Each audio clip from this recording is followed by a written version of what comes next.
Good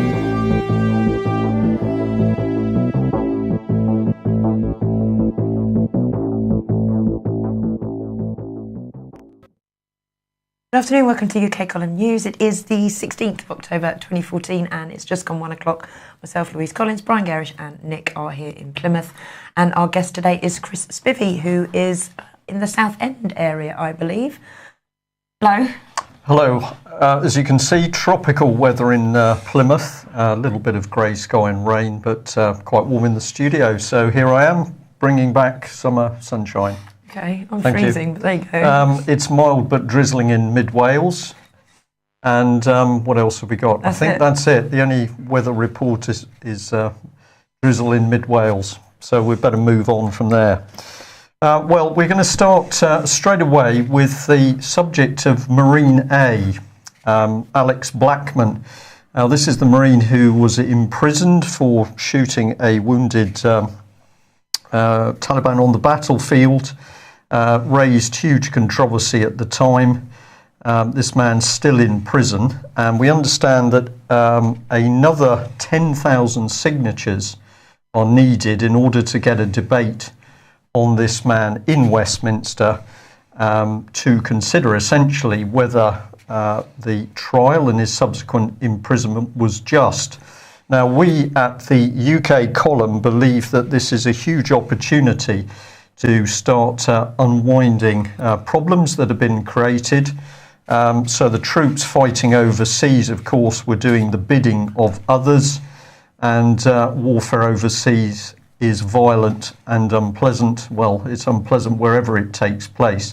But Nick, if you just pop that one back up, the contrast that I wanted to get here is that whilst many people may, of course, think that what Alex Blackman did on the battlefield was very, very wrong, perhaps we should just consider this man who was responsible for orchestrating the violence and the war, not only still a free man, now also a millionaire, never been near a court, and certainly never been near a prison cell.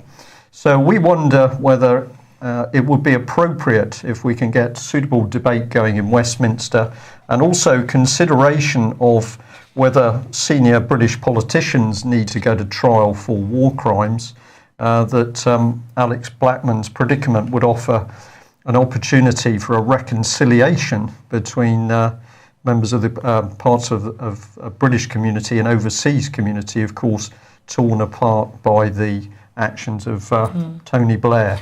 Do those petitions actually get any? Do they actually make a difference? These petitions? Well, they do in as much as they go to Parliament after a certain 100,000 signatures. So get on it then. 10,000 needed to do something for. And Alex. How long was it set up? How long ago was it set up? If there's only 10,000 needed, that's quite good going. Well, it's been several months now. I don't know the exact time, but they have had a very good response. Okay. Very emotive issue.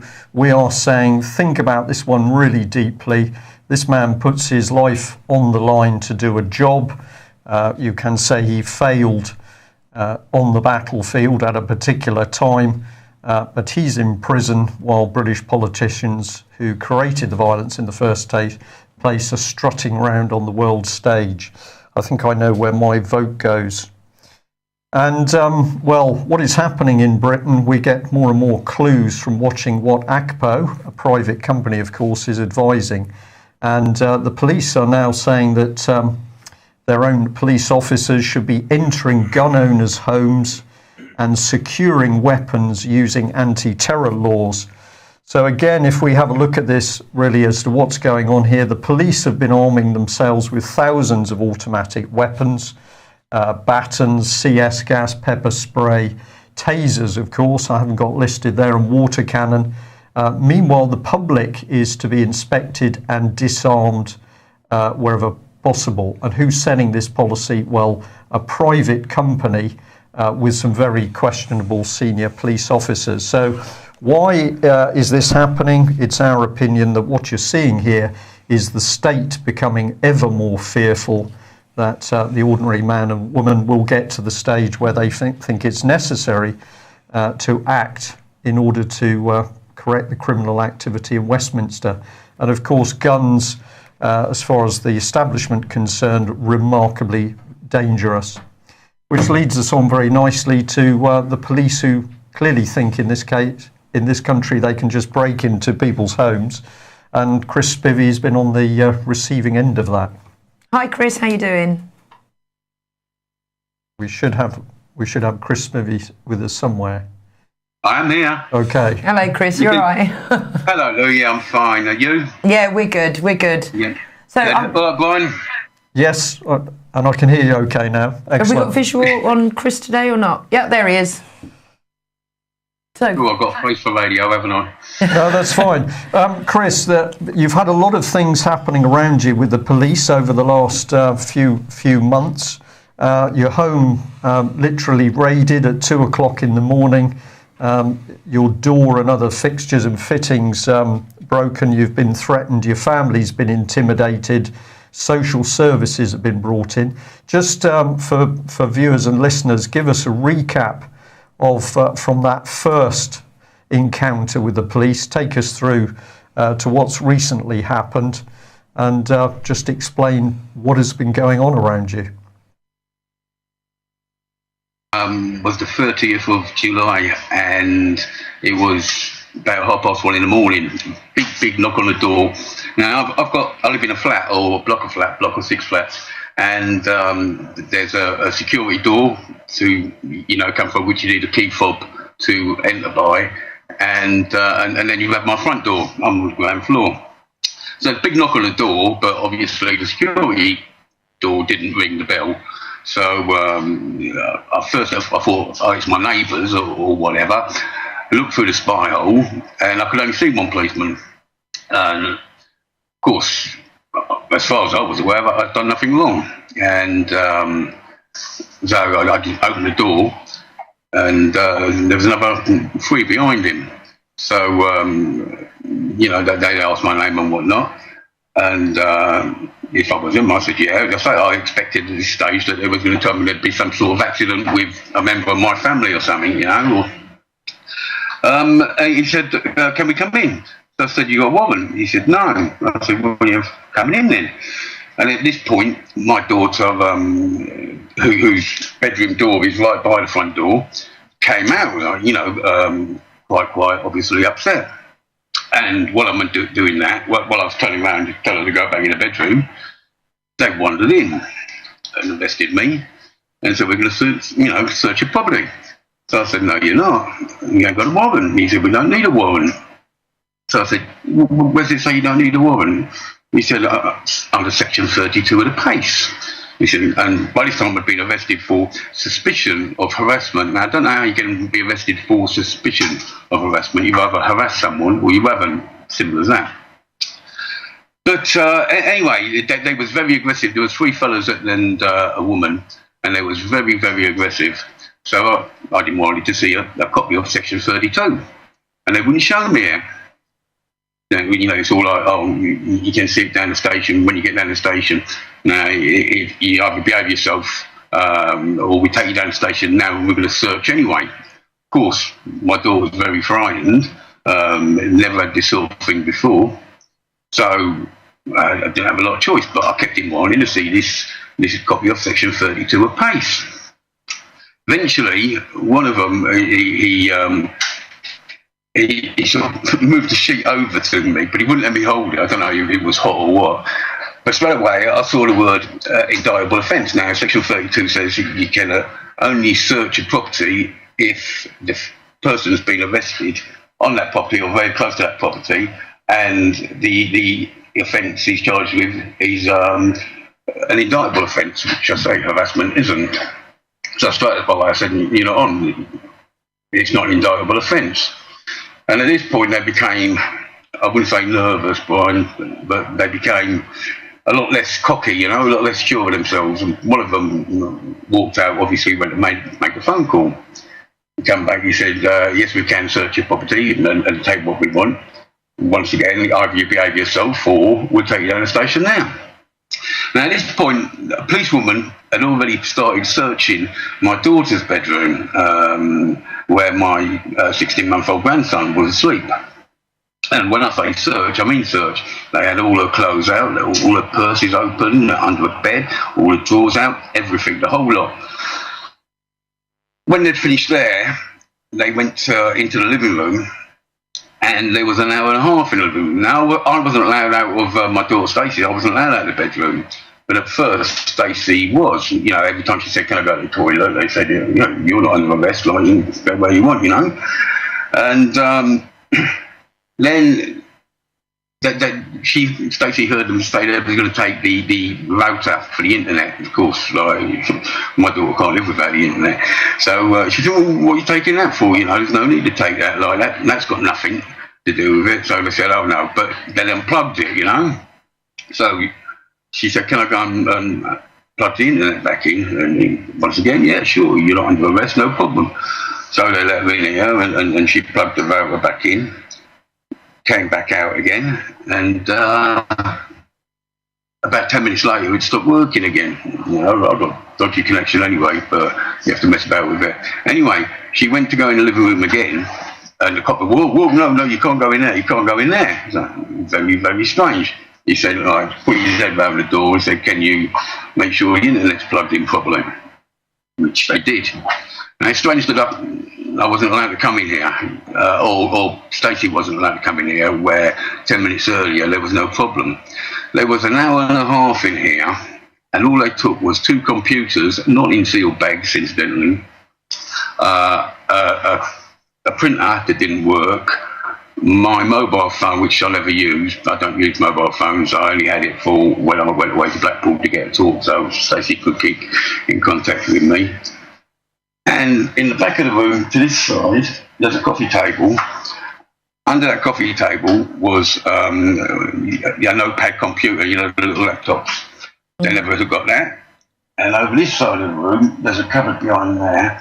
And in that cupboard, there's a hard drive and various memory cards and whatnot. And they never got them. So obviously, they didn't look.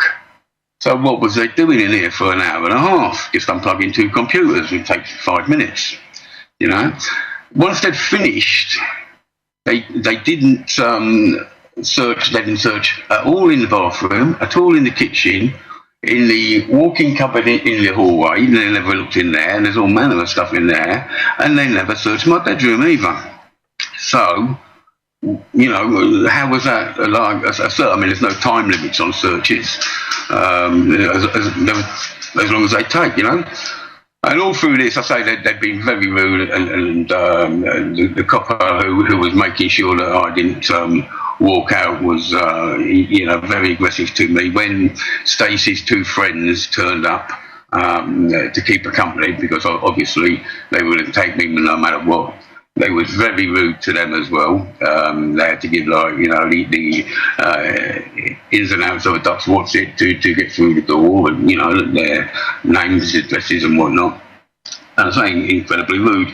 Got down the station, they kept me, all in all, start to finish, it was about 19 hours. I was down the station about 4:30, 5 o'clock, I think I got down there. And they told my daughter, I mean, I don't know, one of them had told my daughter that I would be interviewed at 9 o'clock. Now, notwithstanding that the search was, I say, you know, 1:30, 2 o'clock in the morning, when that is completely against the rules, especially with young children in the house, and on such a misdemeanour, you know, there was no need for it.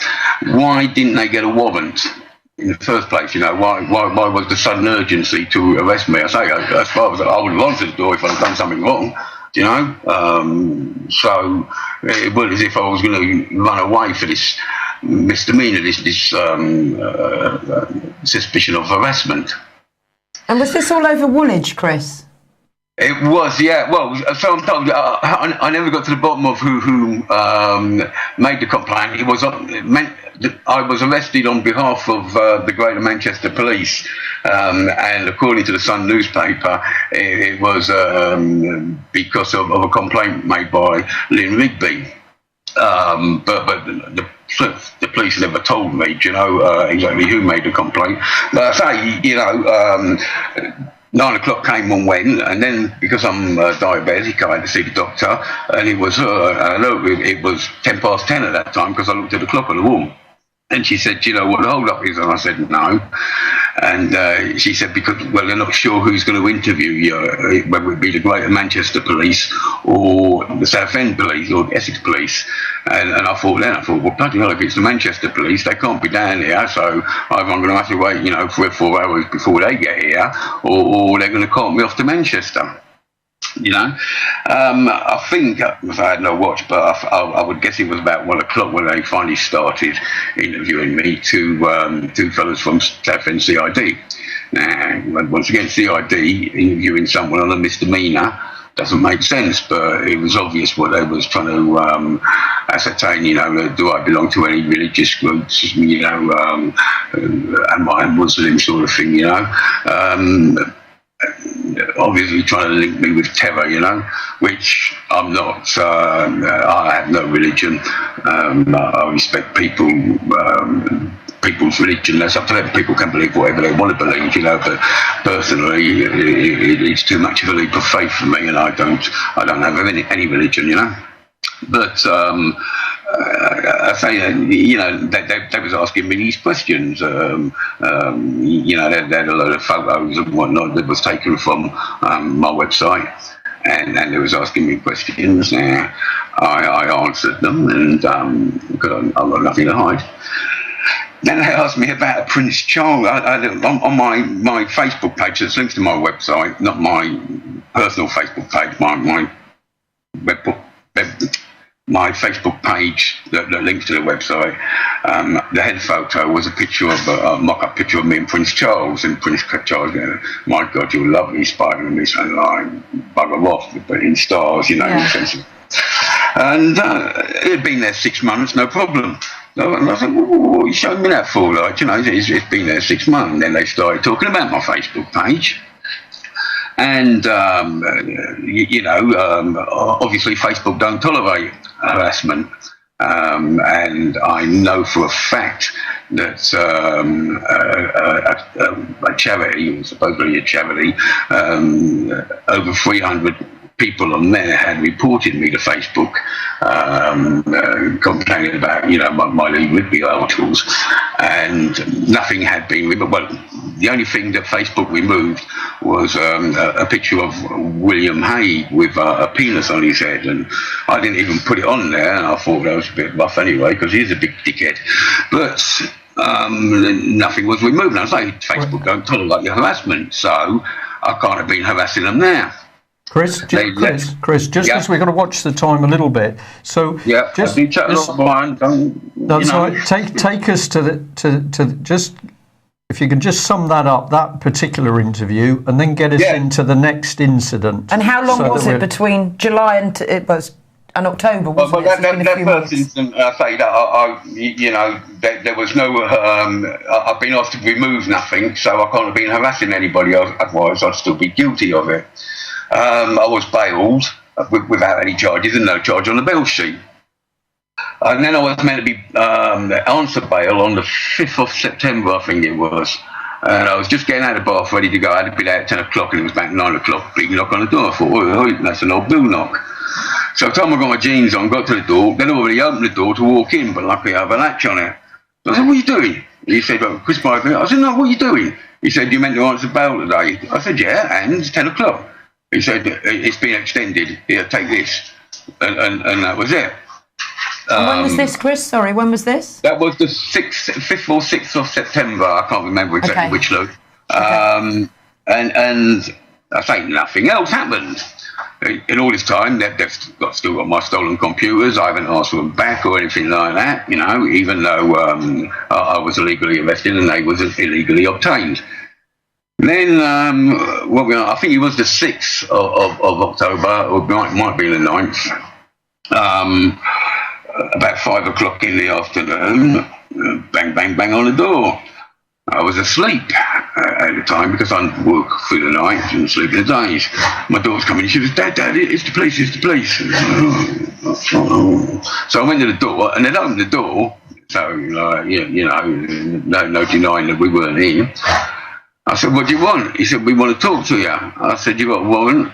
He said, no. I said, you ain't coming in then. He said, we only want to talk to you. I said, no, and shut the door. So then they started, we're going to kick you out. Open the door because we'll kick you down. I said, no, you're not coming in. No, you got no warrant. You got no right to be here. End off. Go away and get a warrant and then come and see me. Next thing, I didn't know that there was, the big MAMs that they use, but obviously when I see the door afterwards, it's obvious that they come equipped. This was 3 plainclothes policemen, incidentally, as opposed to 4 uniform Robocop up, and whatnot. And so they're banging on my door, and I'm going, Stacey, film this, otherwise, I'm going to be really in trouble, they're going to kill me or something. Windows, I looked out, my bedroom is right opposite Stacey's bedroom by the front door. The bedroom door was open. I see the cop in the backyard. As they've come through the door, he smashed the window. Totally no need for it. So we had the baby in here, the baby screaming, Stacey screaming. Luckily they made so much noise, and my neighbours come down and being a bit clued up, they've got their mobile phone going, didn't they?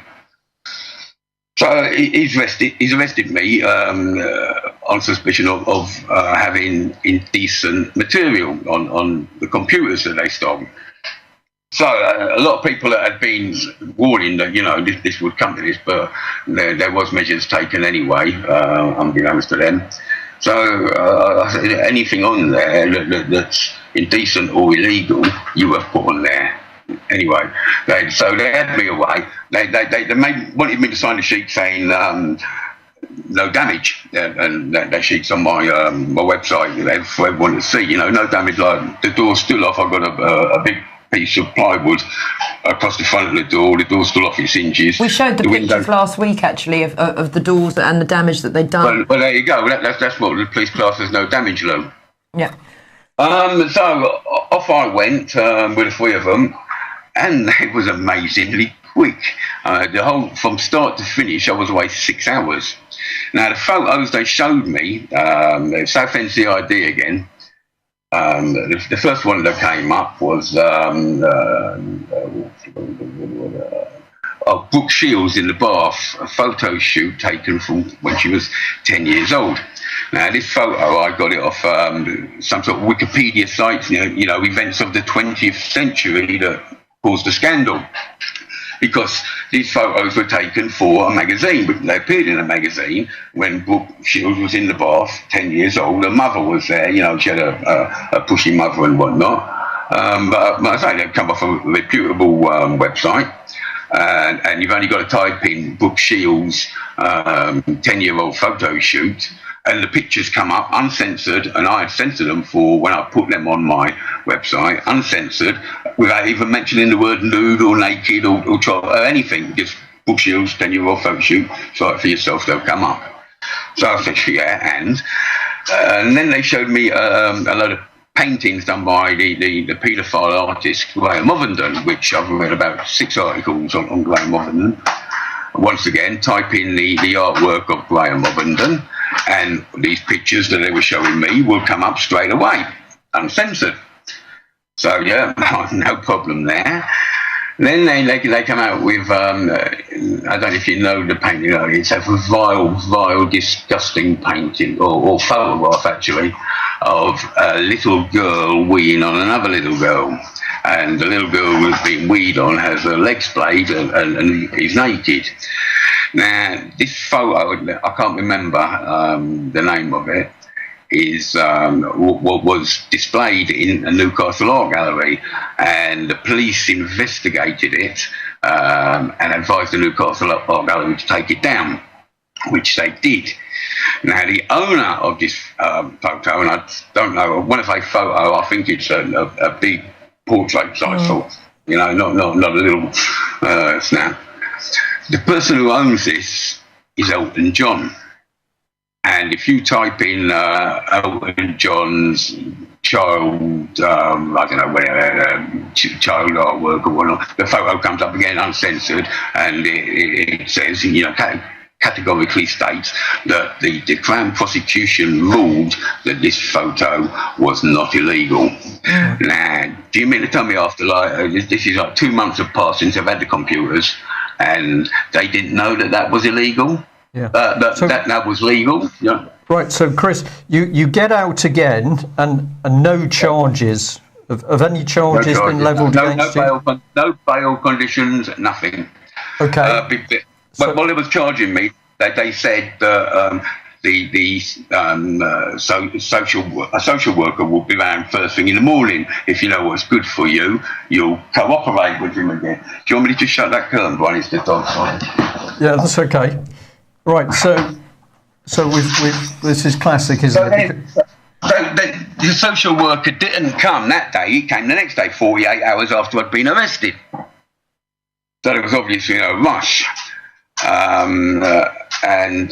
This is a social worker because the first time they arrested me, the police made a malicious allegation, again, which has been found to be totally untrue. And 2 weeks prior to me being arrested, we got the letter from the social services saying the case had been closed, which is once again on my website. So the social worker turns up and we knew because she'd rung up, so it was already, we were going to record her and whatnot. And I gave her a proper hard time for a start. She didn't know what the photos were. So I said, well, how can you come around here assessing a child that could possibly have potentially life-altering changes on him, and you don't even know what the photographs involved? I then showed her a letter that was sent to me by temporary DCI Gary Biddle, or Biddles, something like that, which I got over these photos, which said he wanted to discuss it with me because I might have illegal content on my website. Well, I never answered because I've got illegal content or I haven't. There's nothing to discuss, But nothing ever came about it. They didn't know about this letter either. And she point blank lied to me. She said the reason that they closed the case 2 weeks prior was because they couldn't get a policeman to accompany her around here, which means that if people who really do abuse children, don't worry, because you'll be okay if the social services can't find a social worker to get round there. They just close the case on you anyway, So I knew this was a lie. She also said the reason that I had no, because I said, if I'm such a danger, why, or if I'm guilty, why isn't there bail conditions? Usually what happens is if someone is caught with child porn on their computer, they're given, restrictions on what they can do on the computer, and they would never have allowed me to come back here, or they would have had Clayton, my grandson, away straight away. So I brought this up and I said, there's no bail conditions whatsoever. So she said, that's because the police aren't allowed to give bail conditions because you haven't been charged. Now, if a social worker thinks that, then either they're proper dumb and aren't qualified to be a social worker, or they're lying to your face when they're not qualified to be a social worker, because the police can put whatever bail conditions they like. Okay, Chris, right, we're just gonna have to cut you a little bit short. I think just hold on a sec. What we'll say to you live is we'll get you back to if you're available next week. We'll bring you back on next week, and we can do some more. But so if I just summarise this, so you've had the police literally break into your property twice with no warrants. No arrest warrant, no search warrant. You're then questioned. There's no charges brought against you.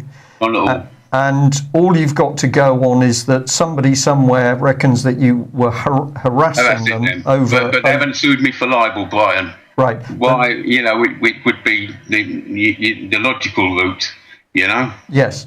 Okay. So, and then not only did the police smash their way into your house with no warrant, and it appears no proper evidence against you, but then as a backup, they bring in social services start an attack on you over your grandchild. Despite being cleared 2 weeks previously, and Clayton being seen by health visitors, and everyone declaring, and agreeing that the police allegation from the first arrest was just malicious. Right. Okay, and unfounded. Okay. So And I say the idea is, Brian, is to shut me up, is to get Clayton, because they know my family's my weakness. I have my daughter and my grandson, both of who live here, and are being good and waiting in their bedroom so Clayton doesn't kick off. You know, they've lived here with me 16 months. I brought Stacey, my daughter, up since she was 6 months old on my own. Never ever any problems. As I say, Clayton's 16 months old, and I've looked after him on my own. Took at least twice a week while my daughter was at college and whatnot. No problem. Yep. And yet now they're coming around here and you know, trying to steal him away, but that backfired on them as well, Brian. So what we've got is essentially harassment and bullying by social services as well. So this all focuses in on what you've actually been researching and what you've put up on your website. And many people in the chat box as we speak are saying, well, this is what it comes down to, the fact that you've been digging into areas which have upset the establishment. So if we can just say thank you very much for joining us and giving us that excellent summary of what's happening today. If we can bring you on early next week, that's fine, we'll be able to actually have with questions and answers on some of the things that you've been looking into. No problem whatsoever, mate. Thank you for having me. Okay. Thanks, Luke. Thanks, Brilliant. Chris. Take Thanks care. very much. Cheers. Bye. Bye. Well, we just have a quick look at chrisspivey.org here. So if you want to go and have a look at it, we will say that Chris uses some fairly colloquial language to get his point across. That's his style. We're not interested in bad language today. We're interested in the truth, and we're interested in why the British state feels entitled to smash its way into people's houses with no evidence. But do go and have a look at Chris Spivey's research if you haven't. And then let's have a look at what's really coming through in the mainstream press at the moment. OK, so the Mail here are discussing author John Grisham, who gave an interview to The Telegraph defending sex offenders, saying they are victims of a legal system gone crazy. He said, "We have prisons now filled with guys of my age, 60-year-old white men in prison who've never harmed anybody, would never touch a child," Grisham told The Telegraph. But they got online one night, they started surfing around, probably had too much to drink or whatever, and pushed the wrong buttons, went too far and got into child porn. He was then questioned about the fact that viewing child porn fuels child abuse. And he responded to that by saying that sentences should still be lower for people who only download the indecent images of children. We're now nibbling at the edges here. It's like age of consent, start off with 16 and then 15-year-olds are involved, so we better lower it to 14 and down we go.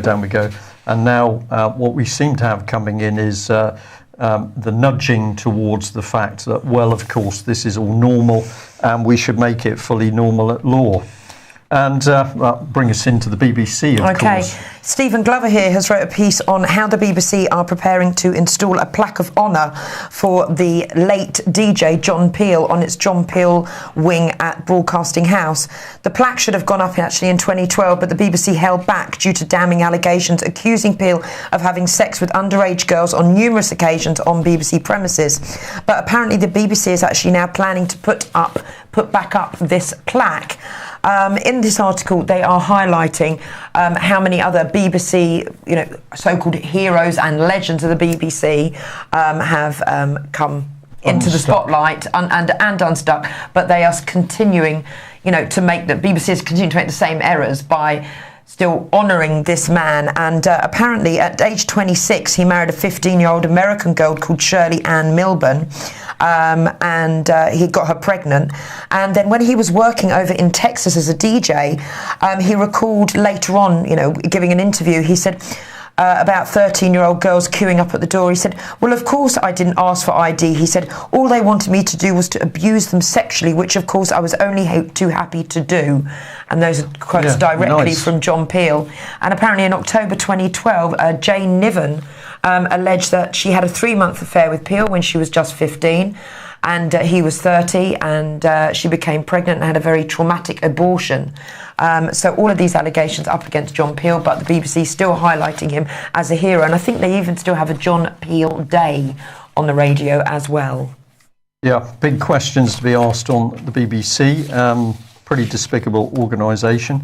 So interesting to see it reporting on Rotherham. Yeah, certainly this is brief. The Chief Constable of Norfolk, Simon Bailey, has spoken to The Guardian, saying the scale of child abuse could be a lot larger than previously thought, and has called upon doctors and teachers to do more and play a bigger part in spotting signs of abuse.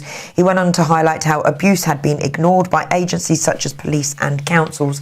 And you picked up a bit more on this, didn't you? Well, I did. If I just bring these in here, of course, the connection is the leading officer for the Association of Chief Police Officers concerned with the issue of child abuse here. So he's warning the scale of the problem nationwide could be larger than previously thought. We don't know for sure, but we think it's tens of thousands of victims a year of this appalling crime. So here is the police casually saying, well, we've got massive crime going on, but we don't really know what's going on. So they've had years to work at it. And then we get this little twist. The bigger picture is that 90% of child sexual abuse takes place in the home, where crimes are being perpetuated upon victims by people they already know.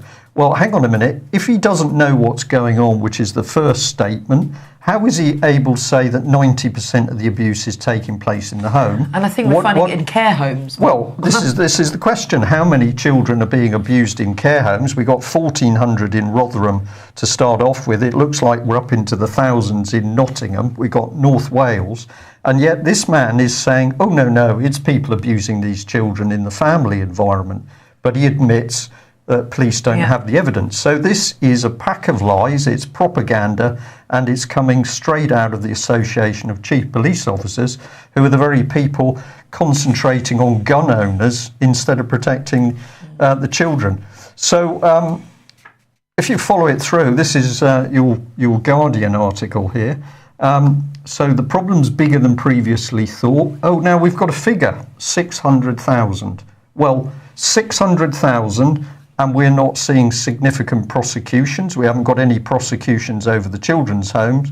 He thinks it's an appalling crime. 600,000. Yeah. And we haven't got any prosecutions coming out of Westminster either. So what are the police actually doing? Here we are, is all the comments. But it's this man's job. He's head of child abuse unit in ACPO. And we know the police are not fully investigating these crimes. We've seen this with Melanie Shaw in Nottingham as a recent example. So it seems to us it's time for the public to bring men like Mr. Bailey to book, because either this man is incompetent or he's working to actually cover up the exact number of children that are being abused. So it's fascinating to see this lot coming into the mainstream press. And just go and have a look at ACPO. This was back in February, I think, this year, where ACPO's child protection unit was boasting about the radical steps taken to tackle child sexual abuse post-Savile. But actually, nothing has happened. We've only just got Wolf in position, Wolf in sheep's clothing. Is she going to stay as a result of connections with people who've been semi-implicated in abuse themselves? We don't know. We're virtually at the end of 2014, so this is another media lie from ACPO. We did try and speak to them this morning, but they didn't call us back. So, sorry, what have I got there? Yes, the majority of participants did not disclose the abuse at the time because they felt they wouldn't be believed.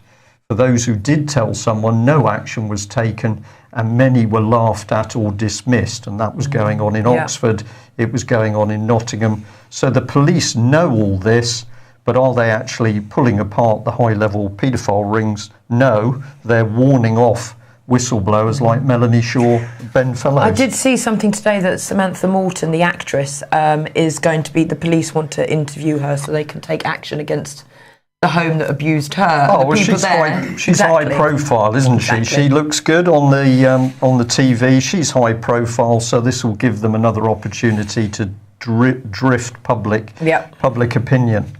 Right, let's get on to this. Sky reporting that Bernardo's victim has now blown the whistle on the fact that Bernardo's was blaming victims for their own abuse. It's quite incredible, this. But we've got Mr. Javed Khan, the chief executive of Barnardo's, has condemned the institutions that blame children for their own abuse and called for them to be investigated by the government's independent inquiry. Well, we could say on one hand, what he's suggesting here is that every local authority in the country should be investigated because they're clearly blaming children for their own abuse. Certainly Oxford, that was paramount. That came out in the court cases. But what has this man and his charity been up to? Huge charity. Barnardo's says it's there protecting the children. So what has Barnardo's actually been doing? And of course, a lot of victims say that they're very suspicious about the very charities that say they're there to protect children. So this is the letter that they were talking about, dated back in 15th of December 1993, heavily redacted, of course. So this is the meat of it. From talking to, and the situation could have been avoided if, and there's a blank, so we can assume that's the victim, if the victim had not been party to the antics of a group of young men from the local neighbourhood, having consumed a quantity of alcohol and taken 3 Valium. So the blame put on the victim for being in the situation, of course, where the abusers were preying. This has been of some concern to me, given that she's already placed herself and somebody else presumably in danger over the past week. Young men who were involved in the events of last Monday have continued to call. And in Oxford, the girls in the so-called care homes were warning they were being abused, and nobody listened to them, including safeguarding in Oxfordshire. And of course, they were also saying, what were the charities doing? So it's about time, we think, that the spotlight came on the charities. I'll just move on from, this is the final page here. Although the victim is now taking a firmer grip on herself and no more incidents have taken place, the aim of this letter is to inform you that there's been some worry in relation to his or her ability to act and think responsibly, leaving herself and others at risk. It's your fault. Yeah. It's outrageous, and people are donating their money to charities like Barnardo's. And of course, what's really going on, we'll have a look at this, because today, taking place very, very shortly, 2 p.m, is the court hearing for Melanie Shaw. Yesterday, we didn't believe that Melanie was going to be present, but we now understand that she will be present in court. I'll say she is already present in the court building, but we don't know whether the court hearing will be open to the public or closed. Welcome to the rise of secret justice. So here is an abuse victim. What has Barnardo's done for Melanie Shaw? Nothing, I don't believe. What has NSPCC done? We'll see that in a minute. What's going to happen to this lady? She's going to be put through a secret court. And here's the Ministry of Justice crowing about what a good job they're doing to help victims. Go and have a look at their website. You'll find a map with lots of little dots on it. And when you press the dots, it says what they're doing to help victims. So there's a new Northampton Victim Service, Voice, new professional tailored service. Nottinghamshire PCC is supporting teenage girls affected by domestic violence. Nobody's supporting Melanie Shaw. Oh look, City of London Police is assisting a scheme to assist vulnerable individuals and small businesses in London by helping them to recover from the emotional and financial impact of fraud. Well, that doesn't apply, obviously, to Ian Puddick, who had his business smashed apart by City of London Police. So what we're really looking at here is absolute lies and propaganda from the establishment, helping victims by arresting them and charging them with no evidence. And people are responsible, not the department. So should it be that people focus, for example, on Mr. Chris Grayling, another smug Tory politician? Just extraordinary. This is our email to NSPCC recently, 6th of October. We wanted a phone call to one of the NSPCC executives to ask what help they were going to give Melanie Shaw. They didn't want to give us that phone call, and in the end they did speak to us on the telephone, but it was one of the media team, said, well, we're not really interested in Melanie Shaw. We're working with Nottingham City Council, and more or less it's no interest to NSPCC that Nottingham City Council is already saying it's lost child abuse records. So what are these charities up to? I don't know. There we are. That's the sort of language they're using. We don't see a problem in working with Nottingham City Council, and we're not really interested in Melanie. Shocking. Brilliant.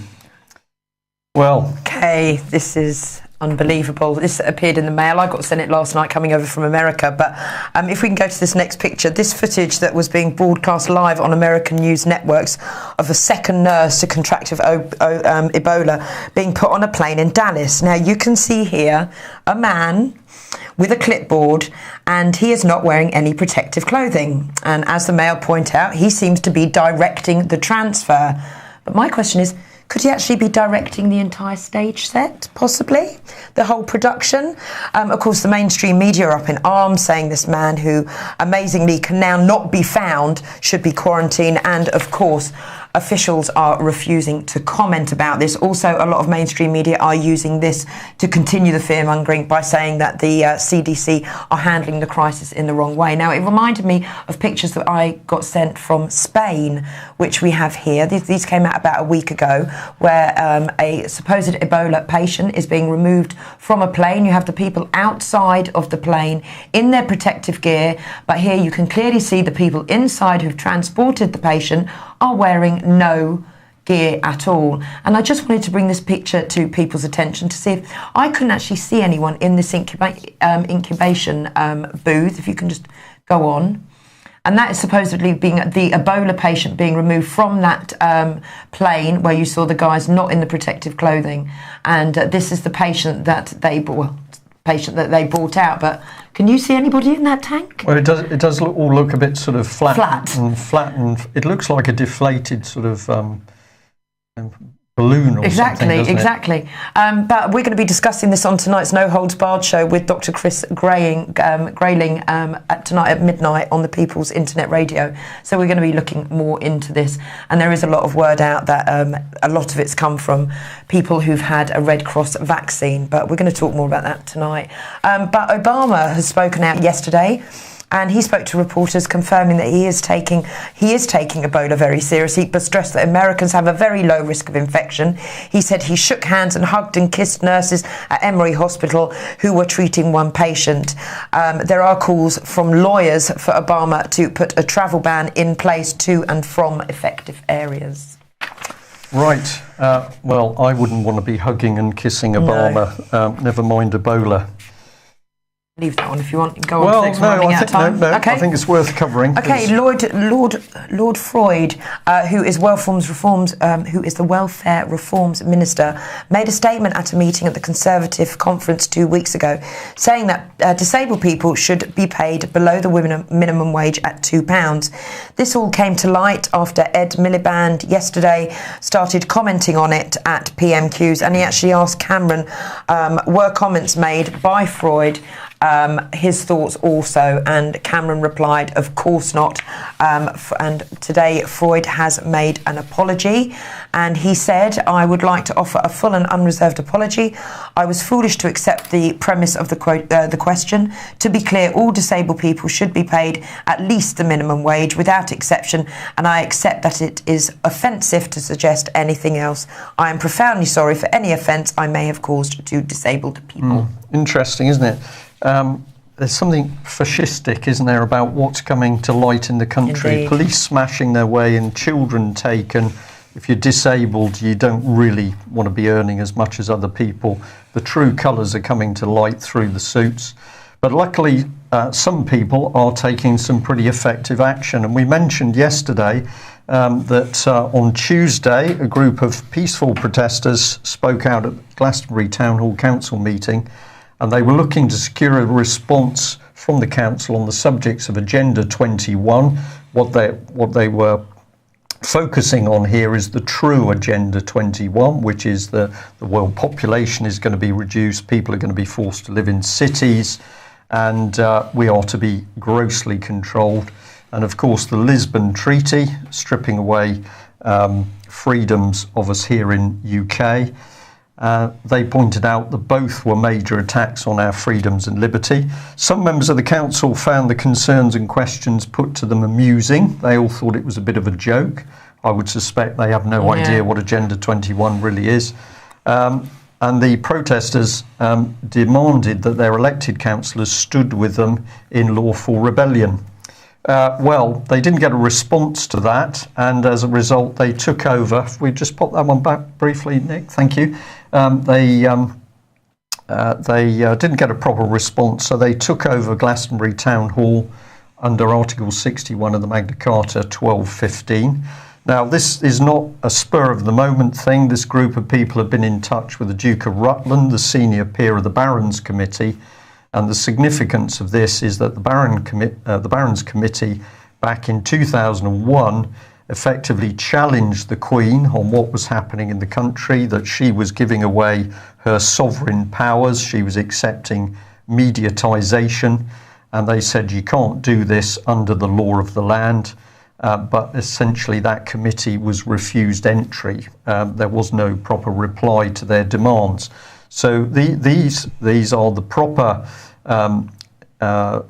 proper peers of the country who were deeply concerned about the attack on our constitution and our constitutional rights, and the Queen snubs them. However, the original Magna Carta laws, Article 61, still in place, and these people taking that basic law to raise a protest. Now, what's significant is, in this case, the police were called. When they were told on what basis the protesters were taking the action, they backed off. They didn't remove anybody from the town hall. And I've got to say, we don't know what the situation is at the moment. I couldn't get any contact for an update. But as soon as we can, we will get one of the protesters on UK Column News to give a first-hand account. You can take this with a screenshot after the show, but this is Article 61 of the Magna Carta, which they were basing their action on, that if we have a lawless government, it's up to ordinary people to take what action they need to in order to secure proper justice and law and order. So we are finally starting to see ordinary people stand up to be counted, and this group has requested that people in other parts of the country should adopt a similar procedure. So that brings us in nicely to November the 1st, and of course we've got the health conference. I'm doing this in reverse order because this is the Sunday, but health of everybody, very important. And of course the British Constitution Group absolutely getting to grips with our Constitution, what laws should be in place and how common law should be protecting us. Instead, we've got this terrible secret justice system through star chambers. So the good news is people beginning to act. We still believe that the subject of child abuse is the key subject, because if we can take the lid off the paedophiles in Westminster and the establishment, we will of course be well on our way to correcting the criminality and the criminals controlling the country. We'll say thank you very much to those who attended UK Column meeting last night, and a special thanks to the couple who came all the way from the Isle of Wight. That was much appreciated. Okay, that's it from us today. The updates on Melanie, sorry. On the Facebook page. As soon as we hear anything, I will put stuff up on the UK Column Melanie Shaw group page to let people know what's going on. But I think she'll be going in, or supposedly going in, very shortly. Yeah, we'll keep you posted. Okay, thanks for joining us. Bye-bye. Bye-bye.